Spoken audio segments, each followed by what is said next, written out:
Are we seeing a change in the target priority for one AFC South team? What AFC North receiver needs to be benched until further notice? And what are we expecting from DeShaun Watson against the Cardinals in Week 9? Plus, the second-place team owner in the FFPC main event, Jake Rennie, is going to hang out with us tonight to break down the Vikings with Jaron Hall, Demario Douglas without Kendrick Bourne, and much more. We've got a great show for you. Ferrell Elliott is here. I'm Eric Balkman. Stick around. Your high-stakes fantasy football hour starts now. Can't stand the pressure. I've seen greater men than need a lesson. Broadcast live and heard around the world, you are now watching the most entertaining hour of radio on the planet. Welcome to the High Stakes Fantasy Football Hour presented by myffpc.com with your hosts Eric Balkman and Ferrell Elliott. The High Stakes Fantasy Football Hour is your home for analysis from the best players in the world. And now, because no one else was available, here are Eric Balkman and Ferrell Elliott. Solace in the scripture. Are we not all our father's sons? I became a man. Nobody ever told me what a man was. Welcome in. Greetings to all the Balkaholics and Ferrelliacs. Thank you so much, Rob. Welcome to the latest episode of the High Stakes Fantasy Football Hour presented by myffpc.com. I'm your slightly above average host, Eric Balkman. Follow me on the X at Eric Balkman. You also can check me out on the RotoViz High Stakes Lowdown, the Better Sports Network's High Stakes Fantasy Football Show in the FFPC. My co-host is the definitive commissioner of fantasy football, one Ferrell Elliott, who is going to be joining me shortly. I'll bring him on in a little bit. Coming up on tonight's show, Ferrell and I are going to talk about the correct running back to start for the Rams this weekend as they make their pilgrimage east to take on the Green Bay Packers at Lambeau Field. We're going to talk about whether Rashee Rice, speaking of a pilgrimage east, he's in Germany this week. So we're going to talk about that game and whether Rashee Rice is in for a big game there. And then the second-place team owner in the FFPC main event, Jake Rennie, is going to join us to talk about Chris Rodriguez, sort of that potential change that we could be seeing in the Commanders' backfield here going forward. We're going to talk about Marvin Mims, what's going on with him now that we don't have any trades and Jerry Jeudy and Cortland Sutton are still in Denver. We'll get into that too. If you want to connect with us on Twitter, the show is at HSFF. I should say connect with us on X.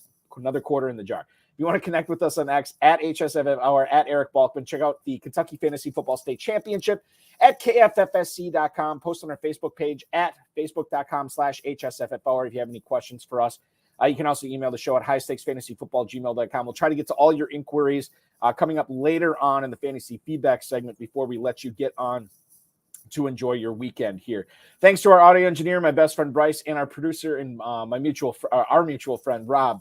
Go to myffpc.com right now. You probably got two screens up. Go ahead. Go to myffpc.com. Play the FFPC Weekly Challenge. There's no draft. There's no salary cap. Just choose 10 players if you want to play without kickers and defenses, 12 players if you want to play with them. Just get them in by 1 p.m. on Sunday, and then just watch your points pile up for the weekend.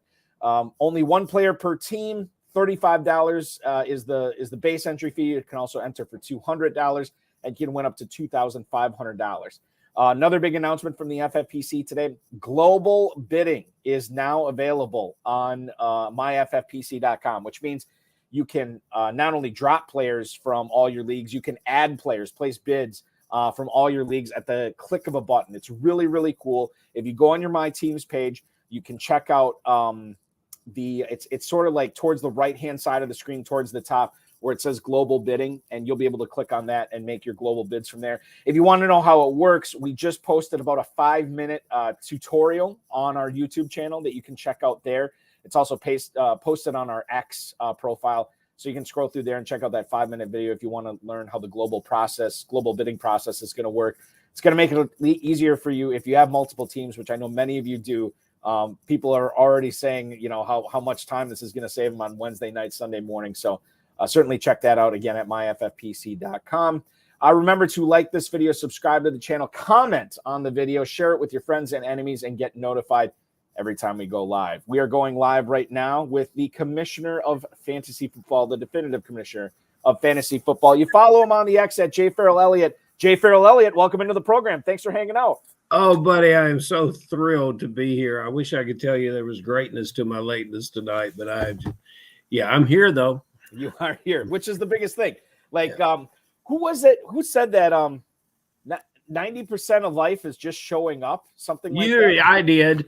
Because you said that? Okay. Yeah, because my talents begin to slide downhill from there. So I was the one who came up with that. I got it.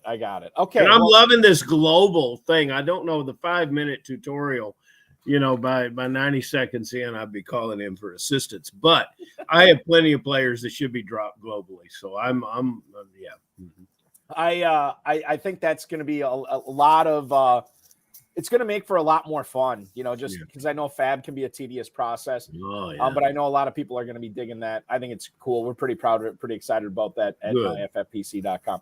The Carolina Panthers are pretty proud of their running back stable right now. Should be. Proud enough that David Newton's reporting, Ferrell, that Frank Reich is saying Chuba Hubbard is going to start against the Colts this weekend. However, it's still going to be a committee attack. Ray Chung was on the high stakes lowdown a couple weeks ago. How's Ray doing? And he's doing very well. And just moved to New York. He's very excited. And he told me, he's like, look, the way that Frank Reich is talking about Hubbard, he's going to be the guy that you want going forward. In week 8, there was 20 running back rush attempts for Carolina. Chuba Hubbard had 15 of them. Miles Sanders, not only did he not have the other 5, he only got 2 snaps the whole game. Chuba Hubbard and Raheem Blackshear sort of went tit for tat on targets in the passing game. And I think that Hubbard is almost, I don't want to say a slam dunk start. I know there's 4 teams on bye, but man, he is tough to sit down right now. And then you look at Miles Sanders, there's not a league I want to have him close to my starting lineup in. Terp was right. You don't hear us say that every show, but we'll say it tonight. Terp was right about this player. And he had, I don't think Miles returns to fantasy relevance. I think that the owners of Hubbard that had the foresight to put him on the team can look back to the Miami game. In the Miami game, he had 19 carries, and that was the best game of the year. We said it last week about Pollard and Elliott in the example that we talked about. It's difficult to be the guy when Hubbard was the contributory piece, getting about 30% of the snaps out of that backfield. He averaged the Pollard-esque 4.95 yards a carry. Now he's down to earth, more like 3.9, but it's still a solid performer. I look at their schedule going forward. It's not easy, but it's not that difficult. Blackshear will not threaten him in the passing game, although it's likely with his skill set that he'll get some look as a change of pace back. But Hubbard, for better or worse, going forward with Carolina Panthers, looks like a 3-down back to me, Bob. Mm-hmm. Yeah, he does. And I wish I had more of him. Yeah. He's one of those guys that, I grabbed a bunch of these backup running backs, but I did not grab enough Hubbard, which is really unfortunate. Let's go to the YouTube chat right now. Rubio's hanging out there watching with us.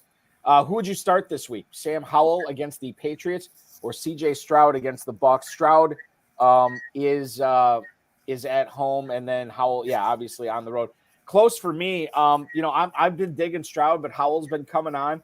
I still lean towards Stroud in this matchup. Ferrell, do you have strong feelings on this? I don't, but I think I'm going to give the edge to Stroud.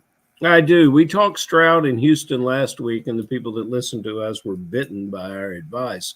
And we were dealing with a team on the road that was coming off a bye, and Houston played very, very poorly in the red zone. As they return home, they're a different type of team at home. There'll be a different type of situation at quarterback. So all the things we said good about Carolina last week stands for this week. Houston last week stands for this week, especially Stroud. And I like that. Howell is just, God bless him, he's all over the place. He's an exciting player, a great best ball player. You try to figure out when you should start him. Yeah, it can be confusing, and obviously he crushed it in week 8, put up a pile of points. We'll get into more Commanders talk with Jahan Dotson later on in the program, but to your point, Ferrell, he is very difficult to figure out when he is going to be going off. A guy who has been easier to figure out when he is putting up a good week has been Josh Downs, because he's been putting up a lot of good weeks lately for the Colts.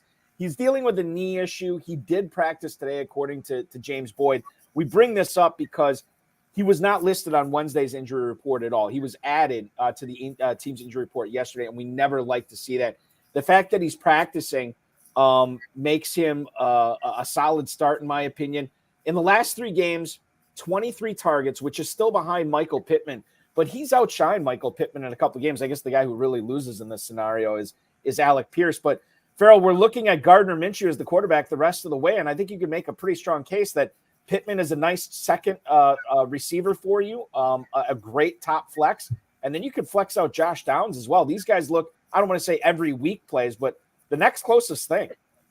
No, Balky, you're underrating these players. They are every week starts. The Pittman has 50. Downs has 40. They're the kind of passes that you're going to get from Gardner Minshew, where we really got shortchanged, the owners of these receivers. And I would love to just hear from an owner that was smart enough to stack these guys, because I wasn't. I had Pittman everywhere. What held me back from Downs was 5'10", 170, and how that would work with the rookie quarterback. And I knew Pittman was going to get the targets. Pittman continues to get the targets, even with Minshew, double-digit targets in 5 games. But Downs has had double-digit targets in 1 game, and he is the type of player that doesn't need those targets. Balky, you talk about his skill set. You know, he and Pittman complement each other very, very well. Pierce is the odd man out. I don't think he would be if Richardson was there. But Pierce is the odd man out. The tight end is not part of the receiving package in this offense, maybe sometimes in the red zone. What you've got in Downs is a player, and I had to make a choice between Flowers and Downs, and I went with Flowers, and I'm happy with my choice. But what you've got in Downs is a player very, very strong lowers. He's 170 pounds, but in the thighs and hips, very, very strong. And he's got that short area burst, and you can see it all over the field. And that initial burst to get off the line separates him from all the best corners. But he's like the announcers will say, "Oh, he shifted into 5th gear or top gear there." Yeah, he can beat a corner twice in the routes. And there's just so much I love about him. This guy is going to be a superstar in this league. The Colts are lucky to have him. Both these receivers, even with Minshew, are going to push 100 receptions this year, and they're going to start getting in the end zone. The difference between Downs, what makes him different is Pittman. Pittman's going to win that contested ball, but once he catches it, he's not going to make a lot of guys miss. He caught one down around the 5-yard line a couple weeks ago, and the players just there was no chance at a touchdown. Downs catches that same pass, he'll make 2 tacklers miss. So I love both these players. Balky, if you can quickly get it, I would love to know where he was going once we got to Planet Hollywood with Downs, because I know Pittman was a 7, and I think Downs was a 10, but I'm not sure. But how smart we would have been to have, wow. Well, listen, Almost Smart should be the name of this show, because we've had a lot of we've had a lot of good calls. But we've been very close to making some great calls for our own personal teams. Hasn't always happened that way. Mm-hmm. I can tell you that for the FFPC main event, the final drafts of the year, when we were at Planet Hollywood, Josh Downs. Oh, I can't be looking at this right. You can't be. No. 19th round. There's no way that's accurate. There's not. That's and which is weird, because that's what I'm looking at. Well, on Mojo, he was hanging down there with Puka. Yeah, exactly. Now, that's the real question. Puka Nacua, 17th round. So was Downs couldn't have been going that late, was he? What am I missing here? I don't think he was, but hey, look, Darren Armani's numbers do not lie. Yeah, I guess, and that's what I'm seeing here. 19th round on average, wide receiver 93 in both the Fantasy Pros Championship and the FFPC main event. We could have looked really smart, Ferrell. Really smart. Let's try to look really smart right now for Josh. Do you think Kareem Hunt is a good start this week? Kareem Hunt, who is taking on the Arizona Cardinals. We're going to get into the DeShaun Watson aspect of it here shortly, but Kareem Hunt, competing for touches with Pierre Strong and Jerome Ford.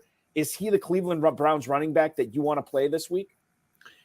I don't know. If the question was, is he a better start than he was last week? Yes. Mm-hmm. So that's as close as I can get to my endorsement of that player. You're dealing with a team with a lot of questions on offense. Let's think about someone else, but okay, who is he better than? We've got to go way, way, way down the line to find out who he's a better start than. Nothing is particularly coming to my mind. Okay, well, how about this? Kareem Hunt or Gus Edwards against the Seahawks? Well, you can't shoot the horse that won the race. You got to go with Gus Edwards. Okay, so Kareem Hunt or Brian Robinson against the Patriots? Brian Robinson has flashed a little bit. I like Hunt's upside, so there we go. Let's go with Hunt. And last one, Kareem Hunt or Alexander Madison against the Falcons? No, we're never going to start Alexander Madison. Okay, so there you go on that one. Here's an interesting one again from Josh on YouTube. Do you guys think Aaron Jones is going to bounce back? Aaron Jones, a guy. Okay, so I think I can't remember if I said it on this show, Ferrell, but it was almost to the point where I had to wait till I saw it from Aaron Jones before I could comfortably start him because the Packers were limiting his touches. He wasn't fully healthy. And then Matt LaFleur said, and he doesn't often use this language, but when he was speaking to the media today, he said, Aaron Jones is ready to go. We're ready to cut him loose, which is great. That's what you want to see. Cutting him loose against the Rams defense in Lambeau. Yes, please. I think he's going to bounce back this week. I think he is going to have his second best game of the season next to that big game he had against the Bears in week 1. I think, yeah, I'd start him with confidence this week. Well, Balky, you're the word on everything Wisconsin, and so I follow you, and I'm happy to know that. When we looked at it last week, the contributions between the 20s, when we got down the red zone, Dylan was on the field. And it's enough to make you throw up your hands as a fantasy football player. It looks like they're trying to make Dylan the running back, and he has not answered the bell. No. So now he did have 5 catches last week for what it's worth. Well, for what it is worth. God bless him. Yes, but yeah, look, if you drafted Jones, you've got to have productivity from it based on what you spent for him. And if you're still in the hunt, it may be time to collect those dividends. And Balky, I think you advised everyone perfectly as to what to do here. You know, the top 5 running backs in fantasy scoring, and you can confirm this with FFPC numbers, Balky, McCaffrey, Etienne, Mostert, which no one expected, but we all loved, Walker, which you and I love. And then I think it's Zach Moss. So names that we're less familiar with can be very, very meaningful to us, and Jones can put together the season over a short period of time that he needs to put together. The Zach Moss thing, I was not expecting that name. Mm-hmm. I'm verifying right now. Please verify. For running backs on the season so far. I'm actually showing here. Oh, let's sort it the right way, Balky, you idiot. McCaffrey, Etienne, Mostert. Moss is 4th. So he's actually ahead. And Walker's not 5th. You know who's 5th? DeAndre Swift. DeAndre Swift. Sure. Yeah, so that's that is crazy. Sometimes you got to look at the statisticals, Balky. You know, right. Bobby Sangerman says it's all in the stats, Balky. You got to look at them. Yeah. Got to look at the statisticals. By the way, you know who is 8th on this list, and he's been on IR for like 2 or 3 weeks, is Kyren Williams. Yeah. Kyren Williams was a stud for the Rams of a short period of time. A guy who the Browns were hoping was going to be a stud, and he has not been that way. DeShaun Watson is going to return to be under center this week, Ferrell. He's going to start week 9. Now, we've seen this guy come cold into a season before. You think about last year, and it wasn't great. He's missed some time this year. He's dealing with an injury. He's not fully healthy, obviously, but he's healthy enough to play. I would say, okay, this is a slam dunk. Let's see what he does. I'll keep him on my bench. Let's see what he does this week, and then we'll think about starting him in week 10. But he gets the Arizona Cardinals this week. Is he compelling at all to you, or are you resisting temptation and you're going to keep Watson on your bench this week and see what he does before you deploy him again in your lineups? We got to play the game against who is he better than. And, who's the better with some player? of the injuries, he may be better then. And if you drafted him, you likely believed in him. I didn't draft him, so I don't necessarily believe in him. Yeah. If you drafted him, he was one of two, and if your other one was if your other one was Cousins, then you'll be starting Watson. Watson. Yes, There's not a lot of guys that I want to start him over this weekend, but how many buys we've got? We're lining up Jacksonville on bye, and Detroit is on bye. Yeah, and a lot of people are leaning on Goff, and so I imagine we'll see him in some lineups. And you know what? If I have an opponent that's starting him based on the quarterbacks that I'll run out this week, I'll be pretty happy about that. We have Jake Rennie, the second place team in the FFPC main event, standing by. Last thing I want to get to before we get to him is what happened with George Pickens last night and then today. Pickens catches 2 passes last night for -1 yard. This is coming off a week where he had 1 catch last week, I think for 22 yards and a touchdown last week. And he did see 2 end zone targets last night as well. And he was basically a half a foot away from corralling one of those for a touchdown. But obviously with Deontay Johnson returning, Johnson had a fantastic game last night, finally scoring a touchdown for the first time since 2021. Pickens is playing the Green Bay Packers in Week 10, a team that is hell-bent on not giving up the big play, something that Pickens has specialized in. Pickens posted on his Instagram today, set me free or come get me or set me free, something like that. And then he removed all the Steelers images and everything from his account.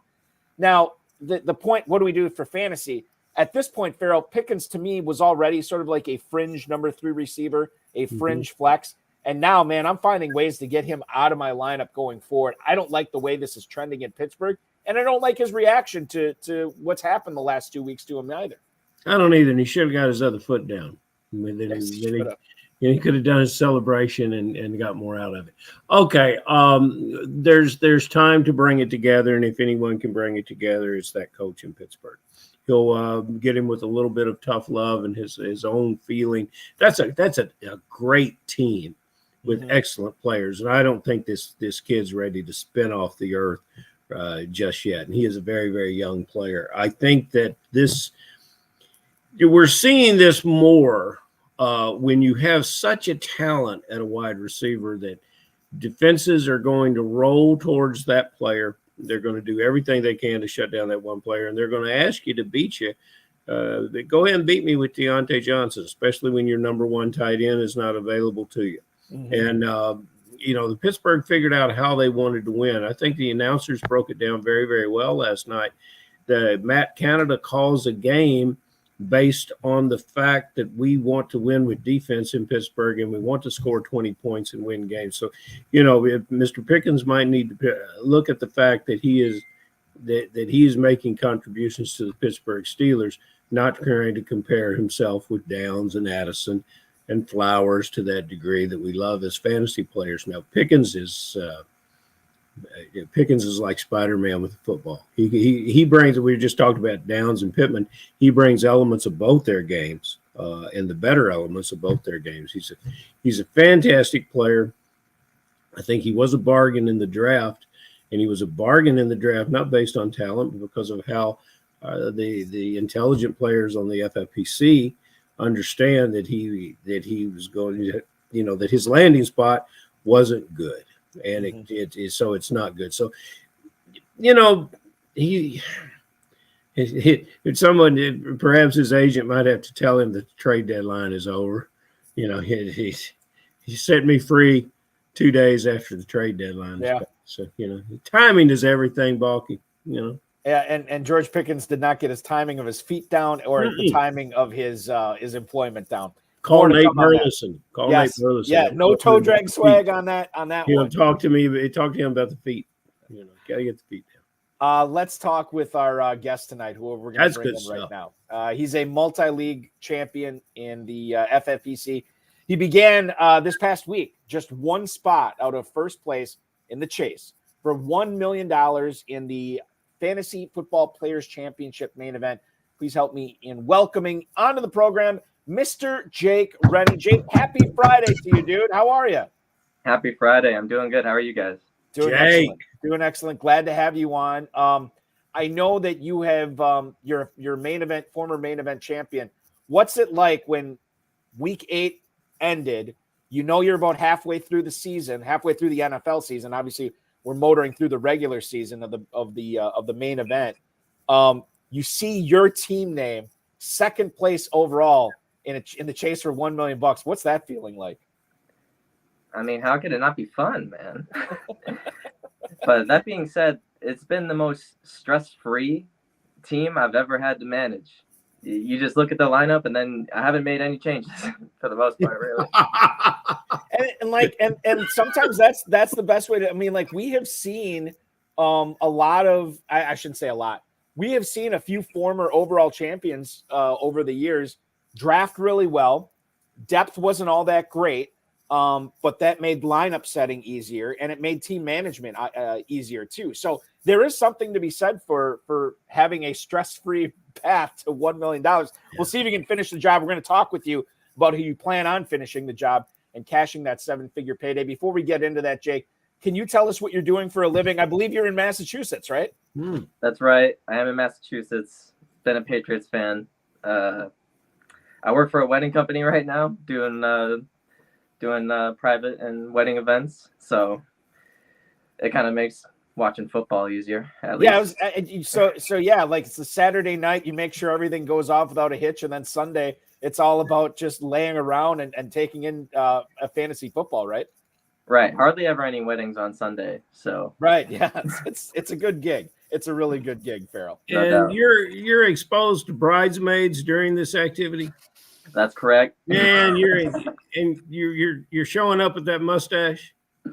That's and right. You're relaxed. You don't have a lot of stress. I like the way things are going for you, Jake.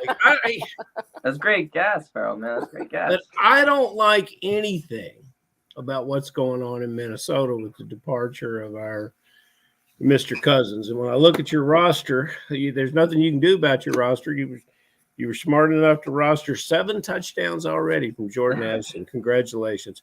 What do you know about our quarterback, Balky? What's his name? Jaron Hall. Jaron Hall. Yeah. Jaron Hall. Who actually, I don't know if you guys realize this, and I found this out. He was the quarterback for BYU last year that was throwing passes to Puka Nacua, believe it or not. I had mind blown when the first time I heard that. What do you know about him, Jake? Let's listen to you. Like Eric earlier, I did figure out he was throwing passes to Puka, watching his highlights earlier, because I did not know who Jaron Hall was. Mm-hmm. Well, I didn't even know his name. I couldn't recall his name, although I watched him throw passes. I tell you what you're going to get, and this is what concerns me. He's a guy that's very, very uncomfortable in the pocket, which is what your Addison has been. Just why these guys we're talking about, Allen and Flowers, they're averaging 10 or 12 yards a catch. Your Addison's averaging 15, 16, sometimes 17, because the Cousins would wait until the very last moment to get him the ball, and you're not going to get that anymore. So now you're going to think to see a lot of what we saw from Deontay Johnson. I know it's hope we're not going to see what we saw from Mr. Pickens, is what Pittsburgh is trying to do. But this is a player, and my biggest fear about this guy is that it's going to get rough for him, and he's going to tuck it and start running, which is what he liked to do in college. Of course, in college, he was running away from the Nevada Wolfpack and the Boise States and those guys, and he's not going to run very far away from these NFL players. So I temper and change your expectations for Addison. My question to you is Addison such a player that it doesn't matter? He'll still find a way to get his. Your thoughts on Addison, because it's got to be your favorite player on your roster, right? Yeah, we can only hope he can overcome what's going to come fantasy or quarterback-wise. Mm-hmm. You're right that Cousins was more willing to stand in and throw, whereas Hall is inexperienced. He hasn't played NFL defenses. He's going to want to, if his first read's not there, he's going to want to tuck and run. So, but like you said, Addison just might be a superstar, man. He might just be able to figure it out. Yeah, you know, the fellows are chiming in that Dobbs is there and is the heir apparent to the position, but not this week, boys. And every week, you know, every week is a new season in the NFL. All of us are experiencing that, except you, who haven't changed your lineup since week 1. God bless you, and I'm so proud of you. But my point is that we got to get – to stay number 2, you've got to get that consistent performance. And that's what I want you to do, Jake. I want you to stay up there at the top where you can come back and win, Balky. February, have a big celebration. It was January. Yep. Talk about it. It's going to be good. It will be good. It's going to be good. You got excellent taste in music. Guys are chiming in here about some of your poster work. What's that to the right of Steely Dan back there? This is a Led Zeppelin poster. Oh, yeah. Steely Dan. That's just our piece. The swing. Yeah. Jake, you just might be okay. Yeah. Passing the test with flying colors tonight, Jake, for sure. You know what test you passed? A week ago. This would have been, roughly a week ago. Off the waiver wire on this second place team, for $1 singular, Demario Douglas became a member of this squad. When people were paying through the teeth, you got him for $1. Kendrick Bourne no longer a part of the 2023 plans for the New England Patriots. What are your expectations for Demario Douglas, who was coming on with a lot of targets from Mac Jones, even while Kendrick Bourne was healthy? Right. And the Pats are going to have to lean on him, right? Because Parker's going to be out too. And then it's Juju and then Jalen Reagor, who they took from Minnesota earlier in the year. So he's going to have to be on the field every snap. He played 70% of the snaps last week. I mean, he has NFL level burst, and Mac just needs to throw it deep once in a while. I really like that player. And, Parker is not available. Surprise, surprise. Bulky Parker, Devontae Parker not available. The best ability is availability. Yeah. We wish Devontae Parker well. I think it's a concussion this time. He won't be on the field. But Demario Douglas. I shouldn't say nobody's talking about him, but I feel like he's still flying under the radar. He could have a Boffo week 9 here, and then everybody's going to be talking about him. Not to pick him up because he's rostered everywhere, Ferrell, but they're going to be talking to get him in your starting lineups everywhere you can. I think that's going to be interesting. What did you see in him that made you pick him up before the injury to Bourne? Well, I'm locked into Patriots stuff, so he's a name that if you're a Patriots fan, you've heard his name since before training camp because he's the only one with real NFL speed on that team. So real NFL speed, Bulky. You hear that? Yes, I did. Yeah, that's fantastic. Speed kills. It's good stuff. Geography is important in this too. That's good stuff. The geography down here, just down the road from me at the University of Kentucky, was Chris Rodriguez, and I liked the player when he was drafted. I was, very curious to see where he would land. I did not like the landing spot. Naturally, I mean, who could? He's on your roster. Why and what do you see in him? Well, he's healthy. He's a healthy running back body, which my team desperately needs. And he was efficient when he got some carries a couple weeks ago. And then I picked him up thinking it would keep going. And then he kind of got blanked for snaps the past couple weeks. That being said, I mean, Washington's offense has surprised a lot of people. And, Gibson just isn't really that good. Robinson always hasn't been healthy, so it can still work. He's a capable running back, and at Kentucky, he was one of those guys who seemed to get the ball. He would do more with more opportunity. And in the third and fourth quarter, he was running hard and running past SEC opponents, which is a big thing. It's one of his strengths that he probably won't play to. But I like the pickup because especially late in the year, if somebody said, hey, we're going with this young running back Rodriguez and he's going to be the feature guy, big things could happen. So I like that pickup. I picked him up a couple places too, but that wasn't for any second place team because I don't have any second place teams. They're all in first. That's no. The other thing too with the Commanders backfield, Antonio Gibson has been underwhelming like for years now. Brian Robinson, you mentioned the health aspect, Jake, which I agree with. But it's not like Brian Robinson is like setting the world on fire and forcing the Commanders to keep him on the field because of his superior play. They could be turning to Rodriguez sooner rather than later, a healthy running back on a team that has shown that running backs can be successful in that system. And you picked him up for $1. Yeah, see what happens. I like that call quite a bit. Now, on your second place main event team this week, you have a very interesting call. Because you do have some bye issues. Was it Javonte Williams? Who was the guy that you have on bye, your second running back this week? Etienne's on bye. Travis Etienne. That's right. I'm sorry. So Plays you don't have him this week. Yes. Right. Who's going to be starting next to Raheem Mostert this week instead of Etienne? You have a lot of options here. I wouldn't say any of them are fantastic, but what's your thought process on figuring out which running back is going to be in your lineup next to Mostert? Yeah, there's still some news coming out on some of these running backs availability for Sunday. There's still some guys on the waiver wire I can get on Sunday to do a spot start. It'll probably be one of those guys on the waiver wire that I'll have to pick up and play. But if not, maybe I'll throw Travion Williams in there. Maybe Mixon loses a couple snaps, because he's not good.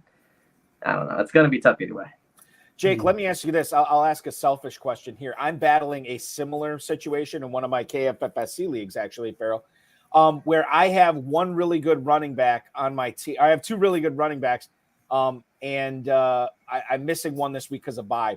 I could pick up, if I wanted, either Damian Williams or Keontae Ingram. No Amari DeMarcado at practice today. He's probably not going to be playing.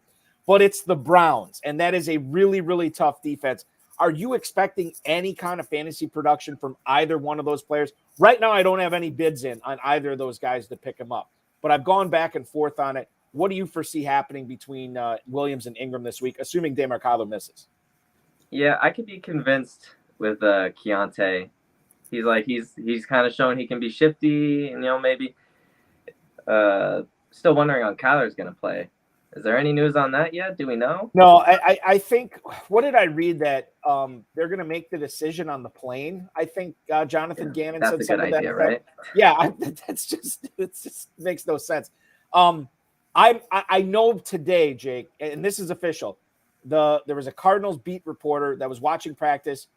Clayton Tune was throwing to the starting pass catchers at practice, and Kyler Murray is throwing to the backups and practice squad guys. So I would assume it's probably going to be Clayton Tune, but we don't know anything official yet. We're big Clayton Tune fans here on the show. We love Clayton Tune. Yeah, we have always been Clayton Tune fans yes. since he was first introduced to us. We like Clayton. We like Clayton. There's a player that I can't quit talking about, and I'm interested to talk about him because I can get a fresh dimension and feel for him. Now, occasionally, Jake, we have guests that come on the show and struggle a little bit because they're intimidated by being in the presence of a broadcast professional like Balky.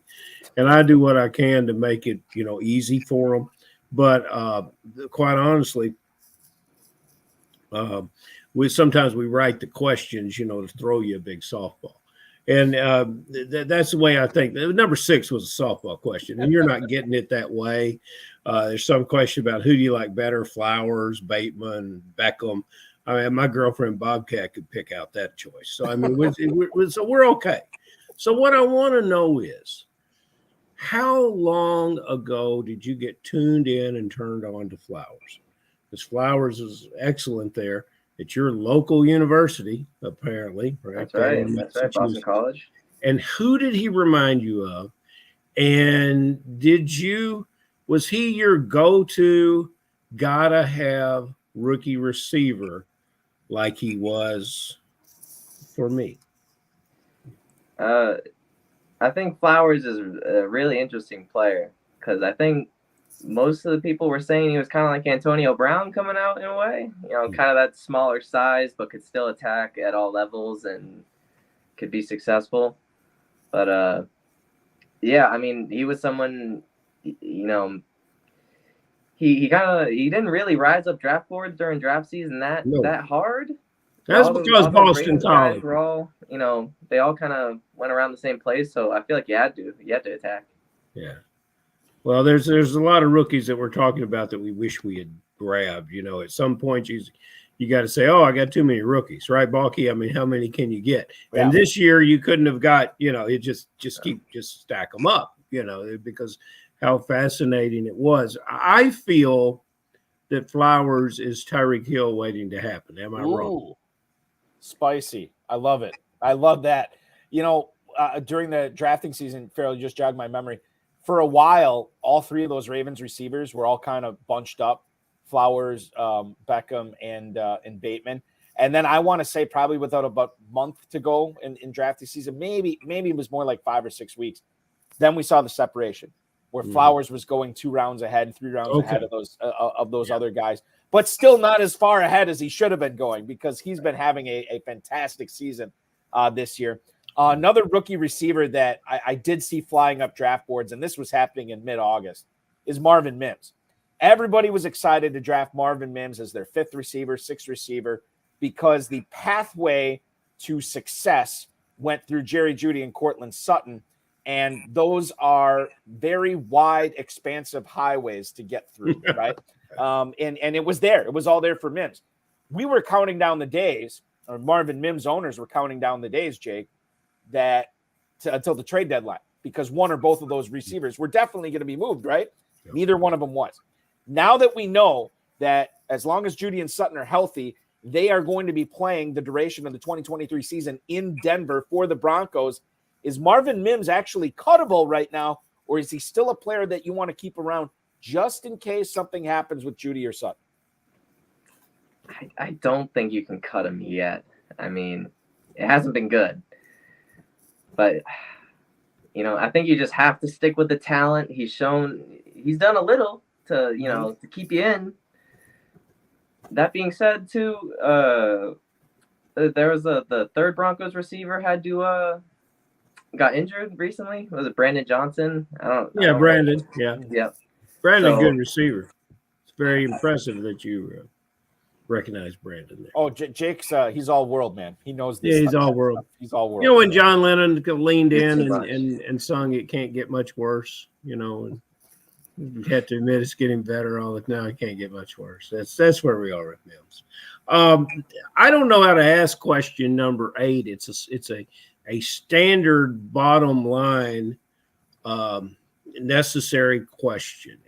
What's the toughest lineup situation that you're having this weekend? We've already talked about your running back problems, and then you have no other problems. Balky, do you want to go to the to the chat room? And there's some guys asking some questions in here. I mean, Jake might be able to shine some light on what he would do if he had to deal with this sort of pedestrian lineup of some of our. And I'll ask you this. So Bill Hollywood, who's hanging Bill Hollywood. You mentioned earlier, Jake, about there could be a running back on your waiver wire that you would look at this week, and starting him. Bill Hollywood mentioned Chase Edmonds. Would you have any interest in Chase Edmonds for the Buccaneers, starting him in a desperate situation as your second running back? I think he can, because he already is solidified in that third down role. Rachaad White just hasn't really done anything this year. I mean, he's kind of compiled stats, but it hasn't really meant that much. Mm-hmm. And then the Bucs offense isn't really anything to sleep on. They've been pretty good to me so far this year. So, it's a pretty good offense.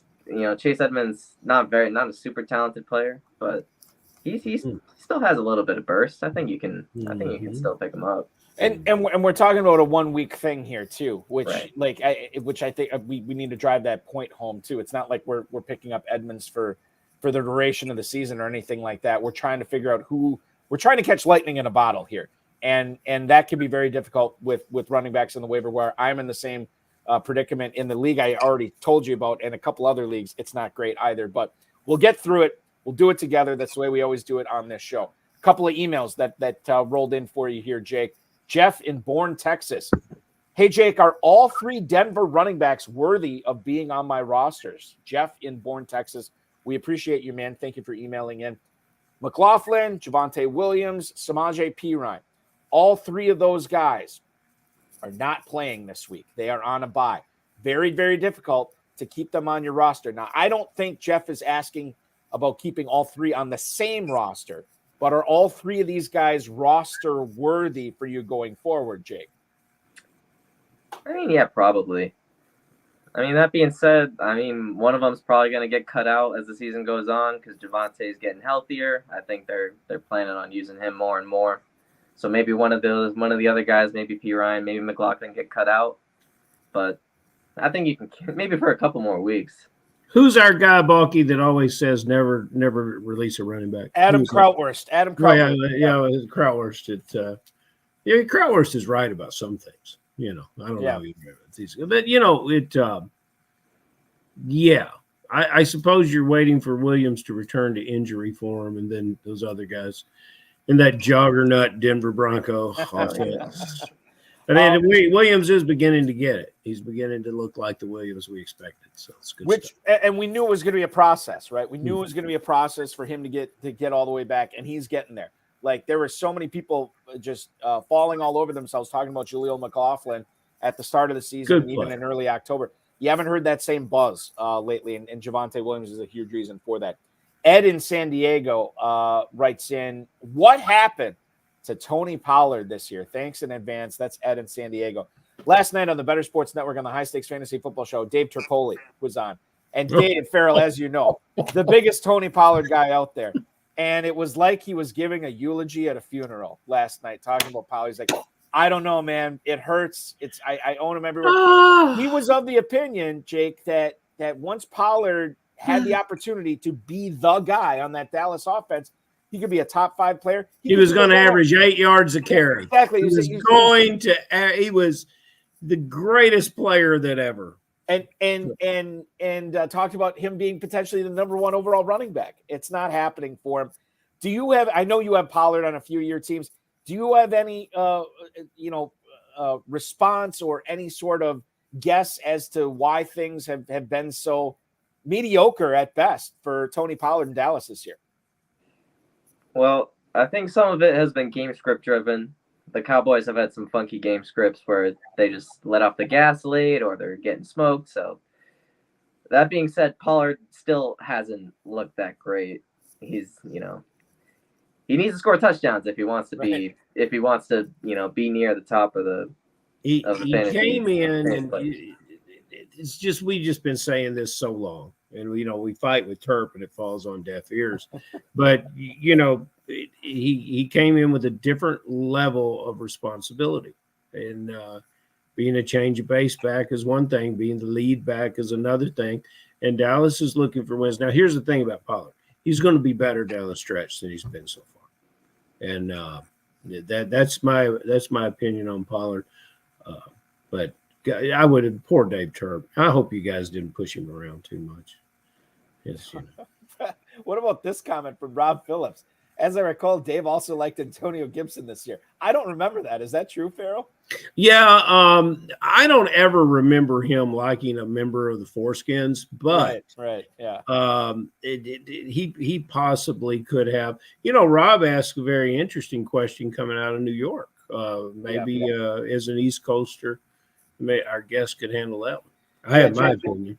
Rob Phillips wants to know, and Bill Hollywood's been talking about Daniel Bellinger too as a potential flex this week with Darren Waller already ruled out. Not only this week, but multiple weeks. But Rob wants to know, gun to your head, and we're not going to do that physically, but Giants wide receiver that benefits the most from Darren Waller's absence. There's a lot of guys to pick from here. Is there one that stands out to you, Jake?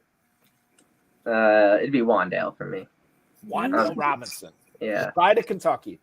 Yep. Gotta be Wandale because Jones is coming back from an injury. he can't take another injury. I mean, what is he, like one neck injury away from being basically out of the league at this point? So he has to get the ball out of his hands. I see where you're going with that. A little physical demands of the quarterback say get rid of the ball early. I like your case there for Wandale. I like Slayton, but I like your case for Wandale. I think that's impressive. Yeah, Wandale Robinson is, second round pedigree, a guy that has flashed when he's been in there. I think he just like anything, more reps, more targets, and the more he gets, it seems like the more he does with them too. So I think Robinson is probably the guy I would pick as well. That said, I also don't think that any one of these guys is going to turn into somebody that you want to, breaking that's your kind neck of to the get your lineup point there. Yeah, you don't want them. Farrell, we do want one last thing, and that's to answer your final question. I'm going to ask it a little differently. Go ahead. I'm going to ask it a little differently because I'm not looking for the bust of the week because I don't think. No, that's not in there. I took that out. I don't think Jake knows anything about bust anyway. No. He only drafts studs. God, it's a bust. The guy only scored 15 points for me. That's a terrible situation. Okay, I drafted Rashad Penny on that team. There you go. About right. Bad picks. There's somebody you can use the global wavering. Who should we get into the lineups this week? Who should you put in? What's your gutsy play? Or there were some questions about Kareem Hunt earlier, and I think that takes a little guts to make that move. And there was questions about down in Houston, do you stick with those guys? I say yes. Who's your gutsy move of the week to put in your lineup? How about Kyle Pitts? Someone who probably has lost his lineup spot in a lot of people's lineups, but London's going to be out this week. Heineke's stepping in as the quarterback. Pitts hasn't been that good. But he could draw a lot of targets this week. He could. Almost like he has to, right? Because we got a Jonnu Smith question coming up. God, as well. But so that's coming. But I think the thing with the Falcons is, and Arthur Smith is going to Arthur Smith. I just always expect the unexpected from that offense now going forward. Like Kyle Pitts, he could have 8 for 120 and 2 touchdowns. He might have 3 for 15. I just don't know what that team is capable of anymore. And we got a Jonnu Smith question coming. Irv can't be too far behind. No, there's no Irv Smith questions. Jake, you're probably not old enough to remember a couple years ago when Mac Hollins came in and scored 30 points for the great Raider team, and I think it was week 5. Would you think about putting Mac in your lineup? He still doesn't have any shoes, but he's got a job with the Falcons. Maybe. He was a pretty popular pick for me in the last rounds, like during the summer. Yeah, you could have been picking Josh Downs or right. Could have been picking Puka. Yeah, Puka Nuka. Or Nakua, yeah. Yeah, him too. Kyle Pitts, I think, is an interesting guy this week. I think that the majority, here's the thing. If you drafted Kyle Pitts, you were probably starting him already at your tight end spot. I think I want to ask you here, and I just had it on my screen. Bear with me for 1 second. About you know what I want to ask you about the Bears running back situation. Are any of those guys tripping your trigger against New Orleans this week? Be Foreman, Johnson, Darrington Evans, who got some run last week. Is there any love for any of those guys as sort of a put them in your lineup and see what happens, desperation type guy? Yeah, if you're desperate, probably lean Roshan, but I don't know. I don't know if you want any of those. You don't like any of them. Okay. And that's a fair answer to that question too. Wasn't it our guest, Brad Whitten, that told us told us to get Foreman in the lineup when he scored his 3 touchdowns, or was that our guest from the week before? It might have been the week before. I think that was Matt Modico, right? Oh, it was Matt. Exactly. That said that, yeah. But sorry about that, Matt. We were talking with Brad about Foreman last week too. I remember that as well. Yeah. We covered a lot of ground tonight from the second place team owner in the FFPC main event. a guy that has millions of dollars, or at least $1 million on his mind, trying to win it in the FFPC main event this year. His name's Jake Rennie. He was a fantastic guest. Jake, we wish you nothing but the best of luck going forward. May the ball bounce your way this weekend, and may you cash that 7-figure grand prize at the end of the season. Thanks for joining us tonight, dude. This has been awesome. Thank you guys so much. Pretty good. We'll talk to you later, Jake. Jake Rennie, ladies and gentlemen, second place team owner in the FFPC main event heading into week 9. Let's get into some starter sits. I know you want to talk tight ends, Ferrell. I just love tight ends in this. Listen, I don't have to. No, we're going to, because I got a perfect segue planned into that. So we're going to get into it. Let's do it. The first email is going to come from Justin in Philadelphia. Is Jordan Love the smarter play at home against the Rams over Geno Smith in Baltimore? Justin in Philly, we appreciate you. This is compelling to me because I think the Packers offense actually shows up for both halves this week. I think they have a good week, although Geno Smith has Metcalf, has Lockett, both of them off the injury report this week. They're going to play. Jackson Smith and Jigba going to play. Charbonnet, Walker, like everybody is there. The full squadron of Seahawks, the whole flock is ready to take on the Ravens. That said, I don't know how well they're going to do. I trust the track record for the Seahawks more. I trust the matchup and my own gut in thinking that the Packers are actually going to put up 20-some plus points this week. I know it's not popular. I'm going to say Love over Geno Smith, but I am biased. I'm going to say Geno Smith because people just count him out and count him short his entire career. And I'm not going to be the one to do it for Jordan Love. I'd probably do it for some other quarterbacks, but not Love. So either way, if you're in this situation, you've got two compelling quarterbacks because your number one guy is probably not available. Say it's Lawrence, maybe.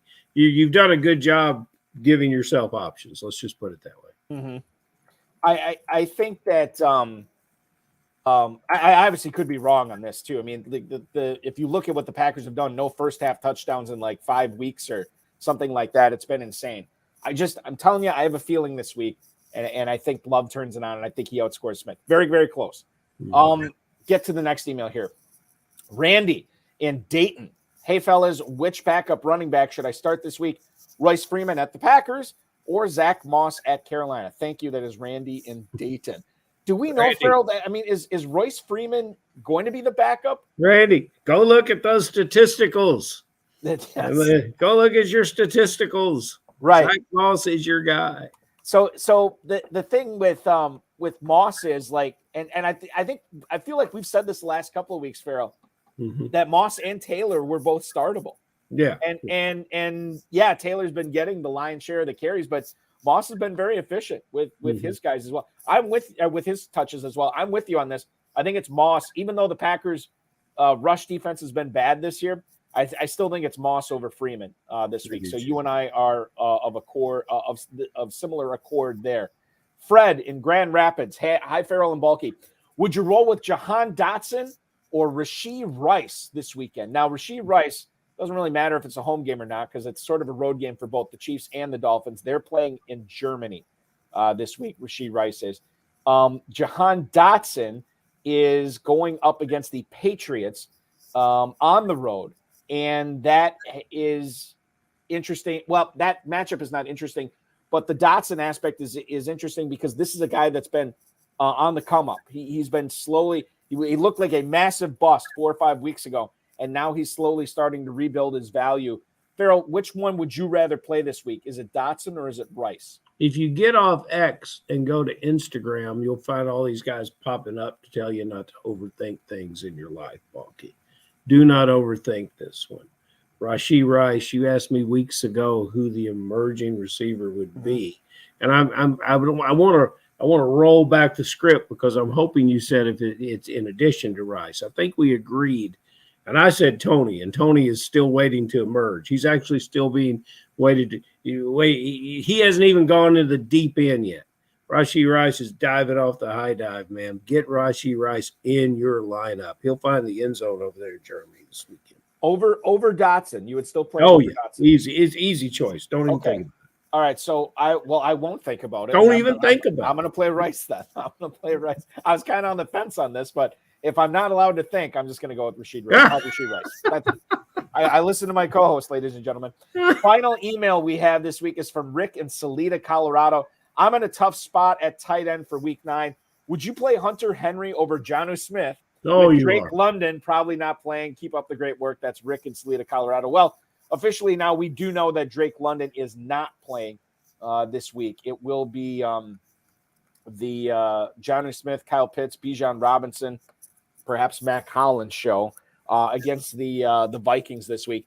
Henry this week or Jonnu Smith, Ferrell? Wow. Sometimes when I travel, especially on like New York to LA or, and of course they're traveling private, but sometimes I'll imagine, that Angelina Jolie, if I get bumped up to first class, that she might come in and sit down next to me on the plane. It would be a similar likelihood of Jonnu Smith ever helping your fantasy team. Now he can occasionally catch balls. And, miracles do happen. You don't need to cash in on that. Jonnu Smith or who? Hunter Henry. Well, Hunter Henry is what you're going to do here, especially, but that's, that's a long wait too. How did you get yourself into this situation? Well, he said it's a bad week, so I'm assuming that it's a bye week. Well, if it's a bad week, put your bets on the guy that's got the biggest track record of being a player. That's Hunter Henry. And Jonnu Smith is a journeyman tight end who is backing up a star that they can't get the ball to. Why should they get – and everything's all – because we got a new quarterback. And, I'm dreaming of Desmond coming in the fourth quarter and saving the team, but that's another dream too. I have a lot of dreams, Balkman. Yeah, well, it's good to be a dreamer. I'm telling you, man. Always dreaming. 2017 Kentucky Derby winner. There you go. Jonnu Smith had that section in the middle of the season where he had 5 for 37, 6 for 95, 6 for 67, but the last 3 weeks. Those are real numbers. Those, yes. And it's been bad after that. It's going the wrong way. 4 for 36, 3 for 27, and last week against the Titans, 1 catch for 13 yards. So I think you are better off with Hunter Henry, even though Drake London will not be out there this week for Atlanta. What aspect of tight ends did you want to cover tonight? I know for me, I was scrambling a little bit in a lot of my leagues because I have Laporta everywhere. Yeah. And I had to kind of figure out what I'm doing at tight end this week. Well, I think we've got a nod. I think we got a nod ahead to you. Tip the cap, so to speak, because there's a lot of people that buy into the fact that your rookie tight ends can't help you. And you didn't do that. You were strong in Laporta, and he I believe he's the number 3 producing tight end in the FFPC. I think we're beginning to get what we wanted to get from Andrews. I think a compelling start is Goddard. We have to count on Goddard. Things have soured in Buffalo. Things continue to be souring in Atlanta. I believe that the tight end, and we really had good timing on it, with Dalton Schultz. I believe that Dalton Schultz is ready to take off, but he turned in a disappointing number last week. So it remains a key. I would like to know what you think about Higbee this weekend. But the tight end position, for those that did not spend the draft capital to get the elite or the fantastic rookie, it's very important to people that are still in contention that don't have those players as to what they're going to do. And I think it changes every single week. And it's got to be more than a guessing game for you. And Evan Ingram can't find the end zone, but last week he put up 22 points. Mm-hmm.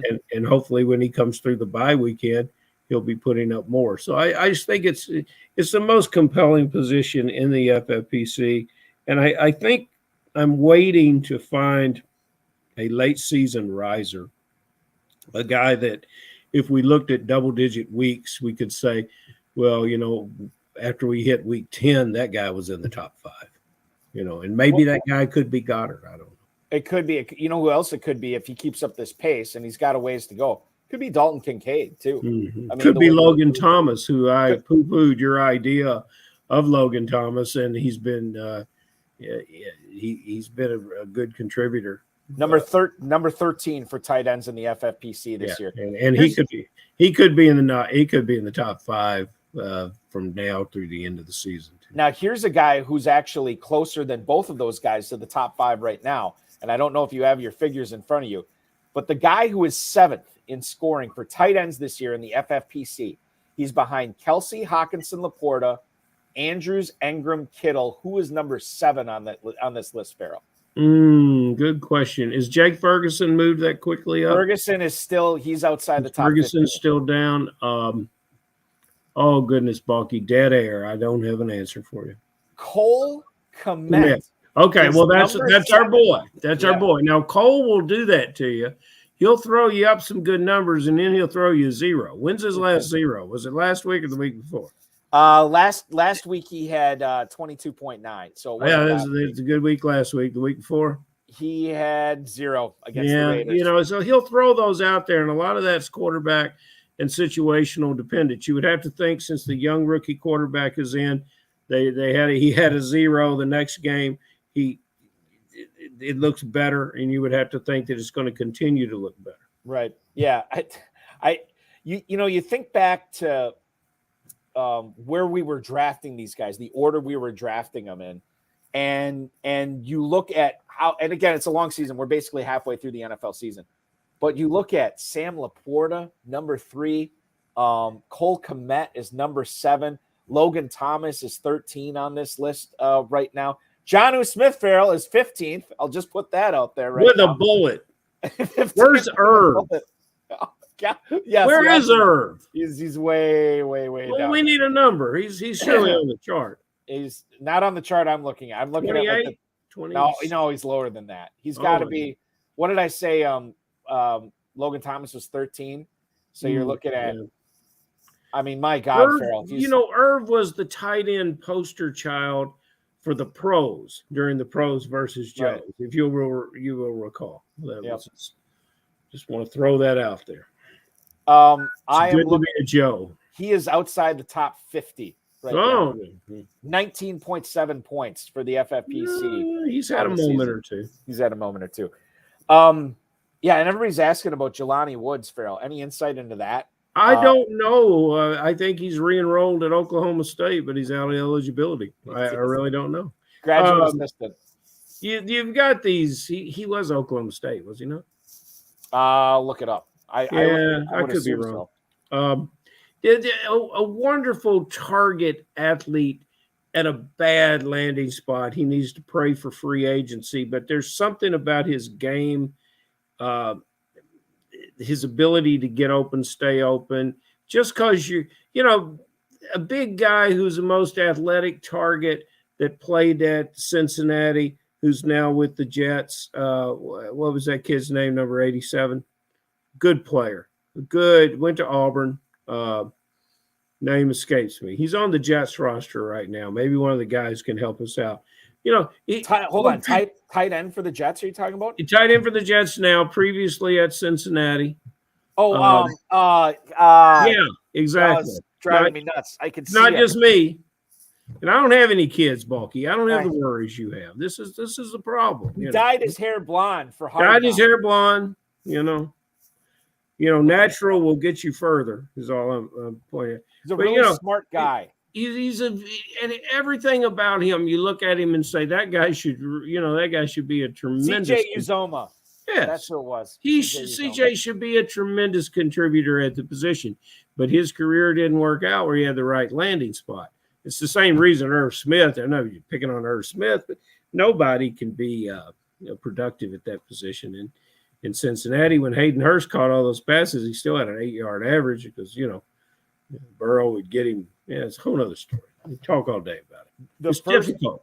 It is difficult. The first 4 years of Jelani Woods' career were indeed spent at Oklahoma State. Yeah, he was a graduate student and played his final year at the University of Virginia. That's why boy, he looked good at Virginia too. He did look good. He did look very good. Last thing I'll bring up here is Reddy's question here. Thoughts on Leonard Fournette? Is he a better running back 4 than Cam Akers, Elijah Mitchell, Justice Hill, etc.? Okay. So if I had the decision right now, I'm not cutting Akers or Mitchell for Fournette. I like Akers and Mitchell better. Justice Hill gets a little bit dicey. I just don't know the shape that Fournette's in right now. And I don't know how fast he can be a contributor. And I also think about how I understand Buffalo went out and got this guy, but I also know that Buffalo, for whatever reason, just does not like to run the football as much as you'd think.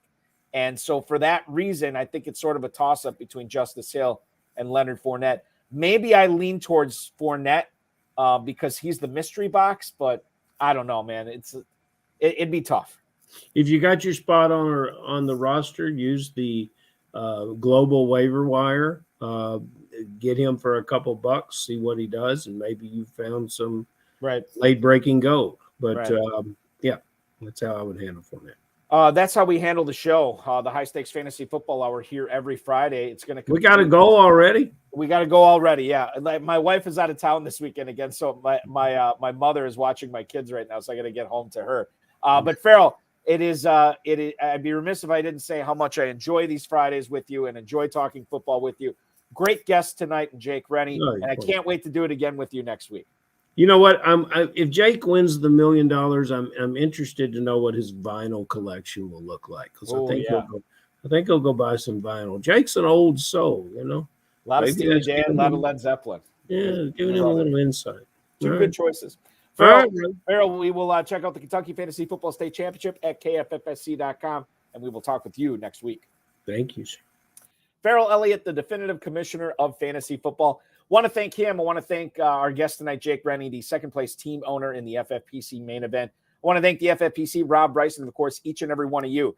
High Stakes Fantasy Football Hour returns a week from today with the third-place team owners in the main event. Yeah, that's right. The guys right behind Jake in the standings. They're going to come on next week. It's Peter Puzo and Paul Teixeira will be joining us on the program next week. In case you missed Tuesday's RotoViz High Stakes Lowdown, it was yours truly and the 19th place Fantasy Pros Championship team owner, Chris Lajawa. You can check that out on the FFPC socials, including YouTube. That's still up there.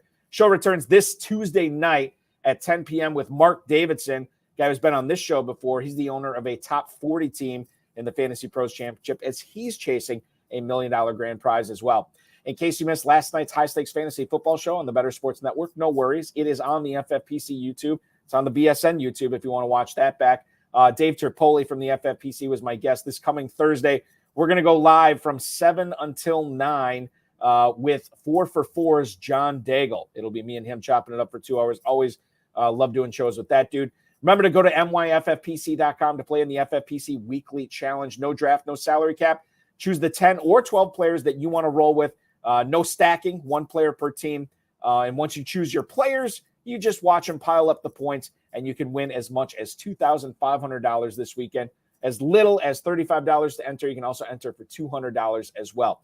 Global bidding, global fab, now available at myffpc.com. Try it out. It's going to be great. It's going to be a massive time saver for all you volume players out there, something that you had asked for in our survey that we sent out earlier this year, and we answered, and it is available right now, and hopefully it makes those Wednesday evenings, Saturday nights, and Sunday mornings go a lot more smooth for you. Remember to like this video, subscribe to the channel, comment on the video, share it with your friends and enemies, and get notified every single time we go live, which will be Tuesday at 10 p.m. with myself and Mark Davidson. Thank you so much for watching, everybody. Really appreciate you. Your weekend officially starts now.